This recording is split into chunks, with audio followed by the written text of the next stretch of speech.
बिस्मिल्लाहिर्रहमानिर्रहीम। अस्सलाम वालेकुम। कैसे हैं आप? उम्मीद करती हूँ आप सब लोग ठीक होंगे। तो आज मैंने अपने किचन में बनाया है आलू और चिकन का सालन शोरबे वाला, जो कि बनाना बहुत ही आसान है। सबसे पहले मैंने कढ़ाई में हाफ़ कप के करीब कुकिंग ऑयल ऐड किया है और उसके गर्म होने के जब अच्छे से गर्म हो जाए तो आपने इसमें जो प्याज है वो ऐड करना है। ऑयल के अच्छे से गर्म होने के बाद अगर आप प्याज ऐड करेंगे तो आपके प्याज बहुत ही क्रिस्पी और बहुत ही खूबसूरत कलर आ जाएगा। अगर ठंडे ऑयल में डालेंगे तो आपके जो प्याज है वो मुलायम से हो जाएंगे और उन पर अच्छा सा कलर नहीं आएगा। तो अच्छा सा कलर आने के बाद मैंने इसमें ऐड किया है 2 टेबलस्पून भर के अदरक, लहसुन और सब्ज़ मिर्च का पेस्ट। तो इसको भी हमने यहाँ पे तकरीबन 1 से 1.5 मिनट के लिए भून लेना है।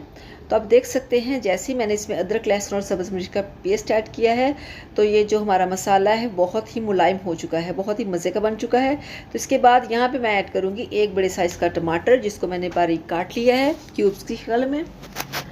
और इसके बाद हमने यहाँ पे टमाटर को भी भून लेना है तकरीबन सॉफ्ट होने तक। तकरीबन 1-1.5 मिनट लगेगा इसको यहाँ पे।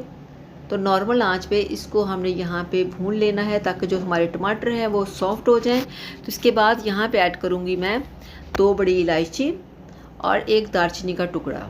इससे जो गोश्त की स्मेल है वो ख़त्म होती है। और इसमें मैंने ऐड किया हाफ़ टेबलस्पून के करीब नमक और 1 टेबलस्पून भर के मैंने इसमें ऐड किया है लाल मिर्च का पाउडर, थोड़ी सी हल्दी और 1 टेबलस्पून भर के मैंने इसमें खुश्क धनिया पाउडर ऐड किया है, थोड़ा सा ज़ीरा हाफ़ टी स्पून के करीब। और इसमें थोड़ा सा पानी ऐड करूँगी ताकि जो हमारे पाउडर मसाले हैं वो जले ना। आपको पता है टमाटर में हल्का सा पानी होता है, लेकिन इसके बावजूद मैंने इसमें थोड़ा सा पानी ऐड किया है क्योंकि यहाँ पे मसालों की भुनाई हमने करनी है तकरीबन 2 से 3 मिनट। तो आप देख सकते हैं जो इसमें मैंने मसाले ऐड किए हैं, पाउडर मसाले, उनकी भुनाई यहाँ पे बहुत ही अच्छे से कर ली है मैंने तकरीबन 2 से 3 मिनट। तो इसमें ऐड किया है मैंने हाफ़ केजी के करीब चिकन, जिसको मैंने अच्छे से धो लिया था।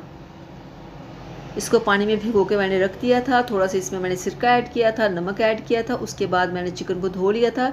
इससे भी जो चिकन की स्मेल है वो काफ़ी कम हो जाती है और इसमें जो एक्स्ट्रा ब्लड होता है वो भी निकल जाता है। तो इसलिए चिकन को हमेशा अच्छे से धोना चाहिए।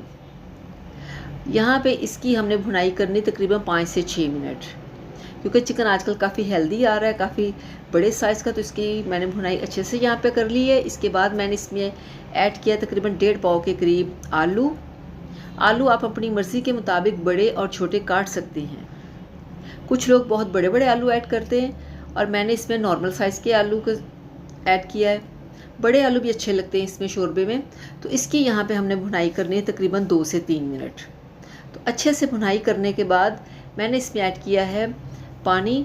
और आप जितनी भुनाई करेंगे आलू की और चिकन की, आपका शोरबा उतना ही मज़े का बने। तकरीबन 1 गिलास से थोड़ा ज़्यादा मैंने इसमें पानी ऐड किया है।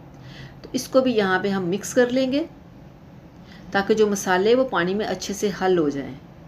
तो अच्छे से हल करने के बाद इसको मैंने यहाँ पे कवर करके छोड़ देना है तकरीबन 5 मिनट के लिए।